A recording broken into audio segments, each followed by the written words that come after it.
ఎప్పుడైనా కానీ ఈ మలబరీ మొక్కలు మనకు ఒకసారి కాయగానే మళ్ళీ మీరు ఆకులన్నీ తీసేసి కొంచెం కొంచెం కొమ్మల్ని ఇరిచేసేయాలండి పైన. ఇంకా ఇట్లా మళ్ళీ మనకు ఈ చిన్న చిన్న పిందెలు చూడండి ఎంత బాగుందో.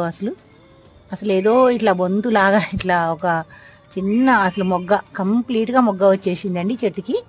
ప్రతి ఒక్క కొమ్మకి వచ్చేసిందండి, ఏ కొమ్మ కూడా వదలలేదు. మీ దగ్గర మలబరీ మొక్కలుంటే సీజన్ అని ఏం లేదండి, ఏ సీజన్లోనైనా ఈ మలబరీ పండ్లు మనం కాపించుకోవచ్చు. ఇట్లా ఎప్పుడైనా కాయ కాసి పోగానే వెంటనే దానికి ఆకులన్నీ తీసేసేయండి, రిమూవ్ చేసేయండి. ఏమైనా కొంచెం ఎండిపోయిన కొమ్మల్లాగా ఉంటే వాటిని కూడా ఇరిసేసేయండి.